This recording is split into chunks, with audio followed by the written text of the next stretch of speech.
Jelajahi cara baru mendapatkan informasi. Download Metro TV Extend sekarang.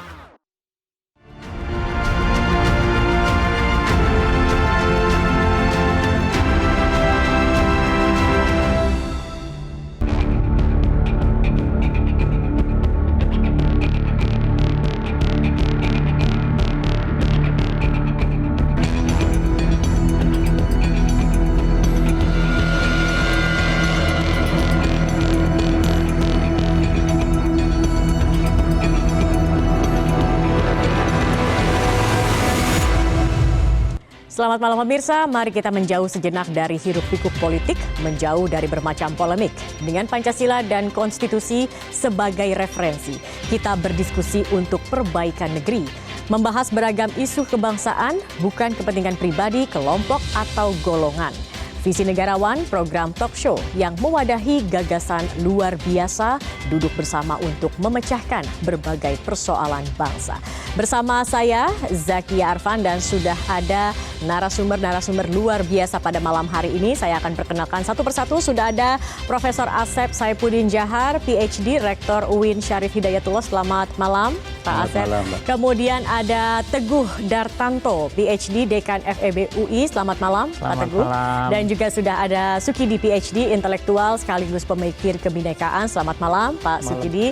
Dan pemirsa, apa tema bahasan kita pada pekan ini? Berikut kami hadirkan rangkumannya selengkapnya.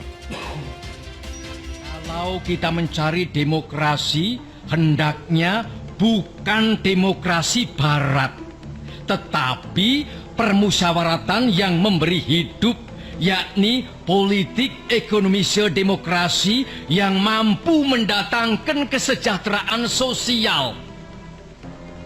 Yaitu bukan saja persamaan politik, saudara-saudara, tetapi pun di atas lapangan ekonomi kita harus mengadakan persamaan. Artinya kesejahteraan bersama yang sebaik-baiknya. Isu kesejahteraan berulang kali disebut Bung Karno saat mengungkapkan gagasan mengenai dasar negara pada 1 Juni 1945. Para pendiri bangsa bersepakat tujuan pembentukan Republik Indonesia adalah mewujudkan kesejahteraan umum dan keadilan sosial.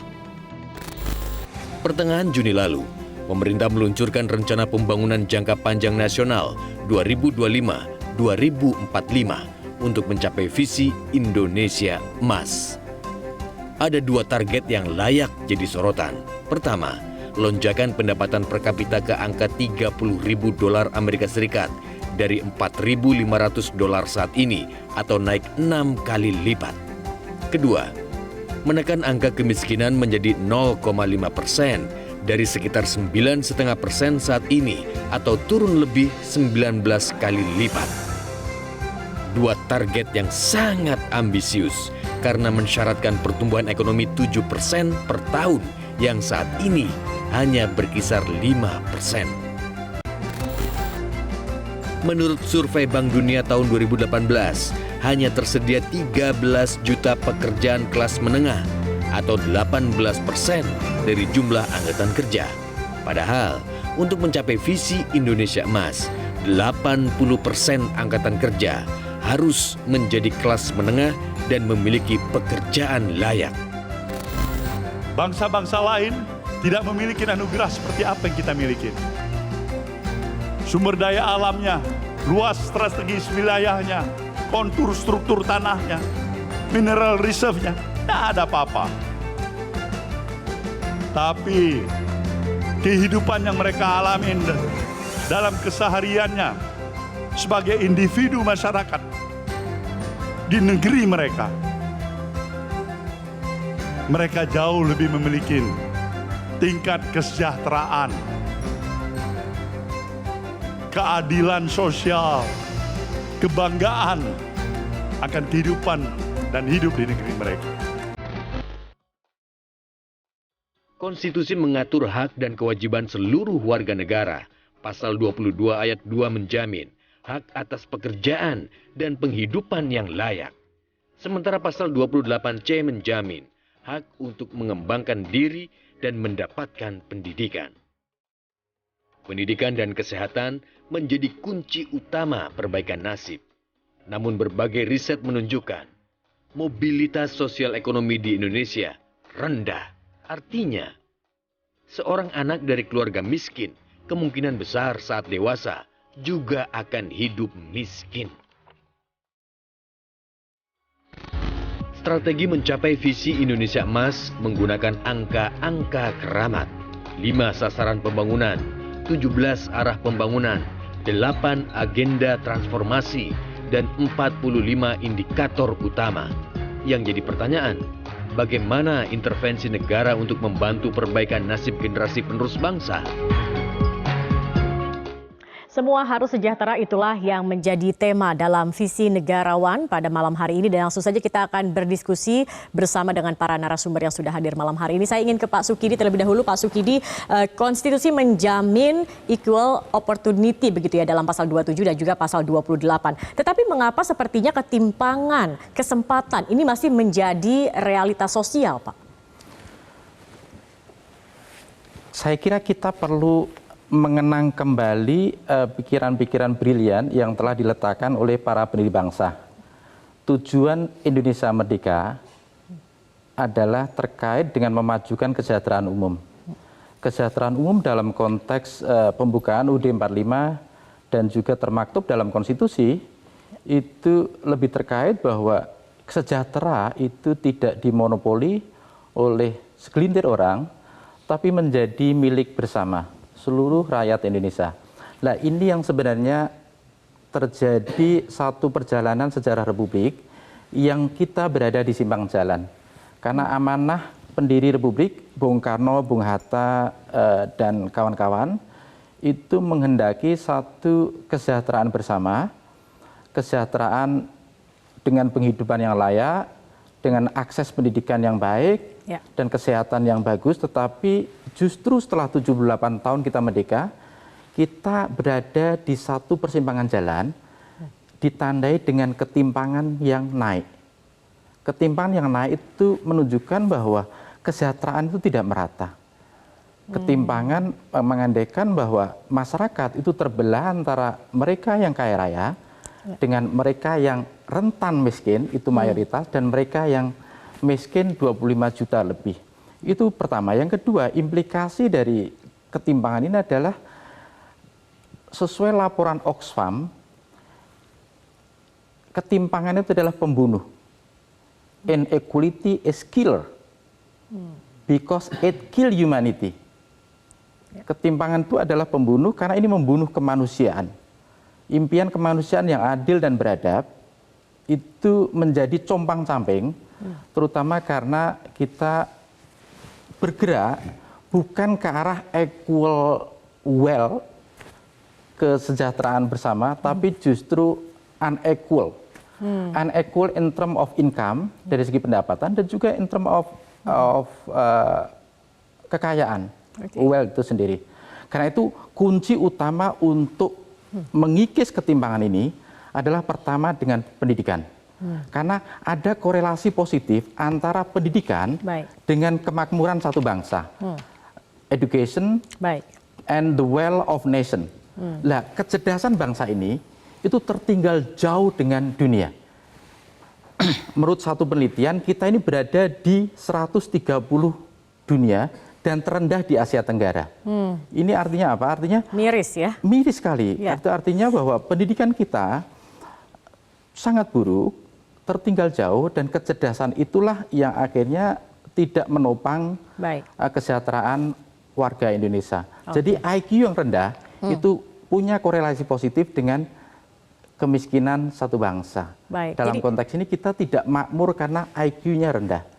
Jadi pemerataan dalam segala aspek, utamanya dalam pendidikan, ini menjadi salah satu seharusnya yang bisa menyelesaikan dalam kesenjangan itu sendiri. Baik, terkait dengan apa yang dikatakan oleh Pak Sukidi Pak Teguh begitu ya. Ada juga sejumlah riset yang menyebutkan mobilitas sosial ekonomi di Indonesia ini masih sulit. Kira-kira apa penyebabnya? Apakah kurang meratanya tadi atau seperti apa? Terima kasih atas pertanyaannya. Kalau memang saya banyak meneliti mengenai isu mobilitas sosial, memang bisa disampaikan bahwa 34% anak dari keluarga paling miskin selama 20 tahun itu dia nggak akan berubah. Artinya kalau ada 34% anak dari keluarga miskin di tahun 93 sampai tahun 2014 itu hampir 21 tahun dia tetap miskin. Walaupun memang sisanya itu bisa mobile ya. Meskipun sudah mengenyam pendidikan begitu. Tetapi sebenarnya saya lihat dari data-data yang menunjukkan kita benar-benar data orang yang sama 20 tahun kita ikutin semuanya itu memang menunjukkan bahwa salah satu driver orang bisa naik kelas itu hanya 3 sebenarnya. Yang satu adalah pendidikan. 1 tahun peningkatan pendidikan itu bisa meningkatkan nih kesempatan nih saya ada ini kesempatan agar dia menjadi kelas menengah itu 5,64%. Itu kalau 1 tahun peningkatan pendidikan. Ada investasi kesehatan itu sudah cukup bagus. Artinya orang yang investasi kesehatannya tinggi, orang itu sehingga nanti 20 tahun lagi dia bisa naik kelas. Dan yang ketiga adalah kesempatan untuk memperoleh pekerjaan yang decent lah, artinya pekerjaan formal. Kalau orang bisa memiliki pekerjaan formal, maka orang bisa naik kelas. Kenapa ini terjadi ya? Mobilitas ini relatifly kalau kita ngomong kita itu cukup mobile sebenarnya. Karena kalau meningkat kan sebenarnya 66% kan orang bisa keluar dari kemiskinan, tapi kan masih ada 34% yang kalau dia terlahir dari keluarga miskin 20 tahun lagi dia tetap miskin. Nah ini yang sebenarnya menjadi pertanyaan kita. Sehingga memang salah satu yang mungkin saya sangat setuju adalah bahwa kita itu selalu meributkan mengenai ketimpangan di akhir ya, ketimpangan kekayaan, ketimpangan pendapatan macam-macam. Sehingga kita harus sebenarnya balik lagi sebenarnya yang perlu kita pikirkan saat ini adalah bagaimana mengurangi ketimpangan kesempatan itu sendiri. Sumber dari tadi orang bisa kaya, orang bisa dapat pekerjaan, pendapatan itu karena memang pendidikan, dia sehat. Pendidikan berkualitas, sehingga itu yang harus kita address dari awal bahwa kesempatan yang setara pada seluruh anak bangsa ini menjadi poin penting. Tetapi yang menarik adalah sekarang ini orang tuh fokus mengenai akses ke pendidikan. Padahal sekarang ini pada era sekarang ini bukan lagi hanya pendidikan yang naik years of schooling itu tadi angka harapan sekolah tadi naik 1 tahun itu. Tapi sekarang ini yang menentukan adalah quality of education. Pendidikan yang berkualitas. Karena kita harus membedakan mana itu schooling atau learning. Karena belum tentu yang sekolah ini belajar. Karena inilah yang sebenarnya kondisi saat ini yang perlu didorong adalah belajar itu sendiri. Karena sekolah belum tentu belajar. Kalau kita lihat juga saat ini meskipun pendidikan sudah semakin naik begitu, tapi kualitasnya belum merata. Tidak usah jauh-jauh yang di pelosok, yang di kota besar saja bisa berbeda begitu, berbeda wilayah, kemudian berbeda kualitas pendidikan. Jadi menurut Anda ini yang sebenarnya harus dinaikkan. Nah di tengah ketimpangan kesempatan yang tadi dikatakan begitu Pak Asep, kemudian bagaimana untuk bisa mewujudkan keadilan sosial di saat ada terjadi ketimpangan kesempatan. Terima kasih. Yang tadi kita sudah bicarakan terkait dengan konstitusi sudah memberikan fondasi yang sangat baik. Tentu yang mendasar di sini adalah political will. Political will dari pelaksana apakah itu eksekutif maupun legislatif. Ini yang menjadi dasar kenapa bagaimana ketimpangan itu sendiri tidak menyentuh bagaimana sehingga pemerataan berlangsung. Sehingga terjadi transaksional dalam konteks misalnya beberapa hal terkait dengan akses kepada misalnya para petani, kemudian orang juga kepada pendidikan, dan juga mereka juga untuk bagaimana UMKM dan sebagainya. Kita melihat kalau kita misalnya menyoroti tentang pendidikan, nah kita harus soroti apakah negara ini konsisten untuk yang disebut sebagai negara kesejahteraan atau tidak. Nah ini sebagai welfare state dalam arti minimalis kita. Misalnya memang ada jaminan kesehatan, ada bantuan pendidikan, kemudian juga ada bantuan pangan dan sebagainya. Tapi yang terjadi ini kan masih tidak ada prioritas, masih sporadis. Sporadis inilah yang terjadi bahwa apa yang menjadi target negara untuk menjamin tentang makanan misalnya. Kita pengen petani makmur, tetapi di dalam konteks akses kepada pupuk, kepada bibit dan sebagainya masih mahal. Dan kalau kita melihat kepada kelompok masyarakat, misalnya di daerah, di desa-desa ataupun di kota, itu pun juga berbeda-beda. Penyediaan guru apakah sama atau tidak. Nah, kemudian juga bantuan pendidikan Apalagi ya kalau kita sebentar lagi akan merayakan hari santri misalnya. Santri yang baru diakui beberapa belakangan ini itu adalah baru saat ini saja, padahal mereka adalah sosok guru pendidikan di Indonesia. Dan itu perhatiannya masih sebelah mata.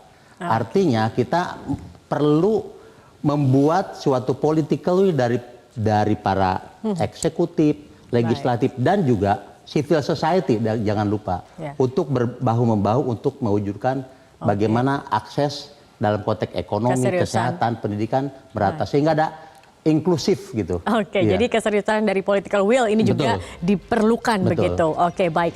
Jelajahi cara baru mendapatkan informasi. Download Metro TV Extend sekarang.